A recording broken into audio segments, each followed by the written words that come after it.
بسم الله الرحمن الرحيم. الرحمن علم القرآن، خلق الإنسان، علمه البيان. الشمس والقمر بحسبان، والنجم والشجر يسجدان.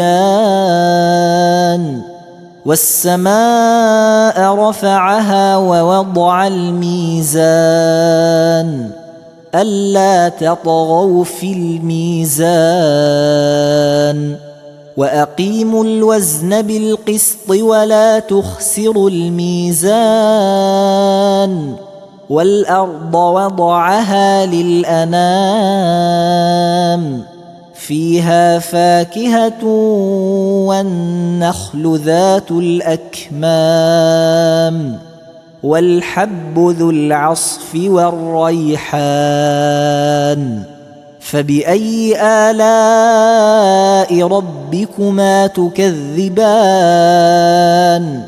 خلق الإنسان من صلصال كالفخار، وخلق الجان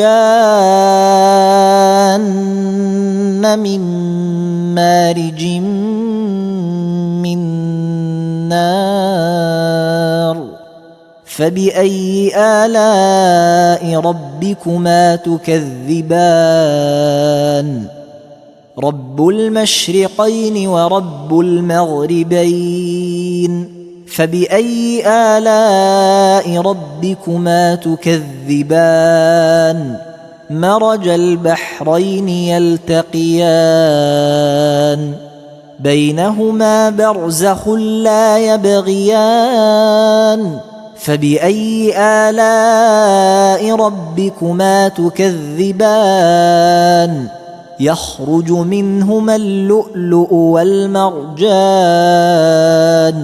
فبأي آلاء ربكما تكذبان؟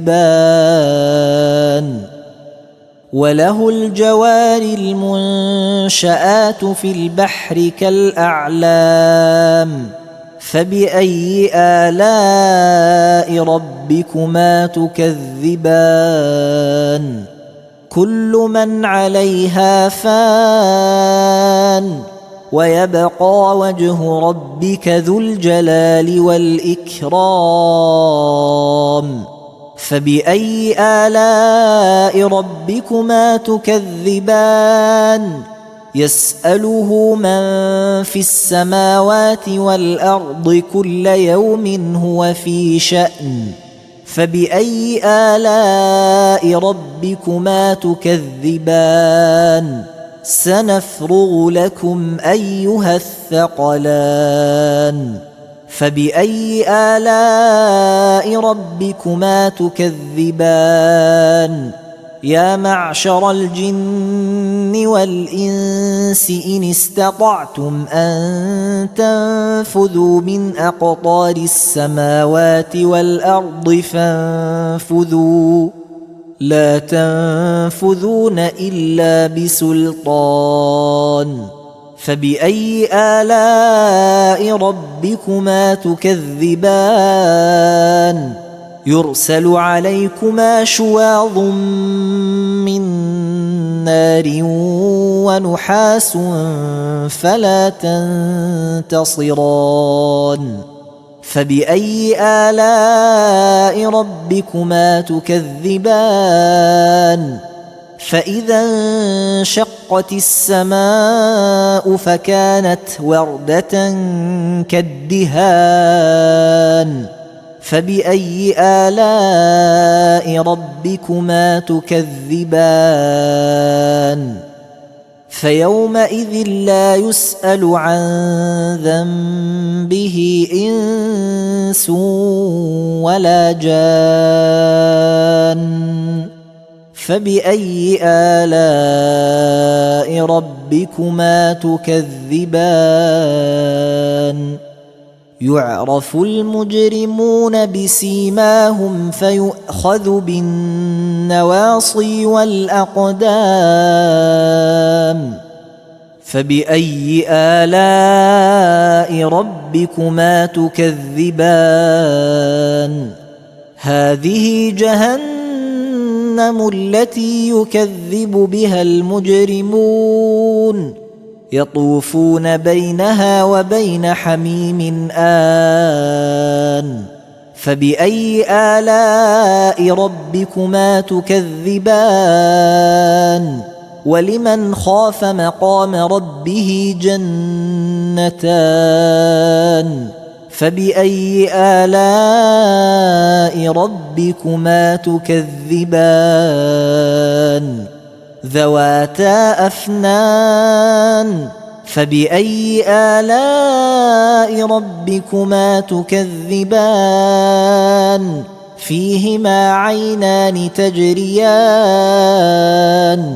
فبأي آلاء ربكما تكذبان فيهما من كل فاكهة زوجان فبأي آلاء ربكما تكذبان متكئين على فرش بطائنها من استبرق وجنى الجنتين دان فبأي آلاء ربكما تكذبان فيهن قاصرات الطرف لم يطمثهن إنس قبلهم ولا جان فبأي آلاء ربكما تكذبان كأنهن الياقوت والمرجان فبأي آلاء ربكما تكذبان هل جزاء الإحسان إلا الإحسان فبأي آلاء ربكما تكذبان ومن دونهما جنتان فبأي آلاء ربكما تكذبان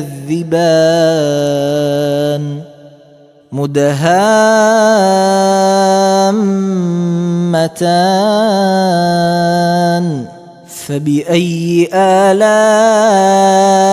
ربكما تكذبان فيهما عينان نضاختان فبأي آلاء ربكما تكذبان فيهما فاكهة ونخل ورمان فبأي آلاء ربكما تكذبان فيهن خيرات حسان فبأي آلاء ربكما تكذبان حور مقصورات في الخيام فبأي آلاء ربكما تكذبان لم يطمثهن إنس قبلهم ولا جان فبأي آلاء ربكما تكذبان متكئين على رفرف خضر وعبقري حسان فبأي آلاء ربكما تكذبان تبارك اسم ربك ذي الجلال والإكرام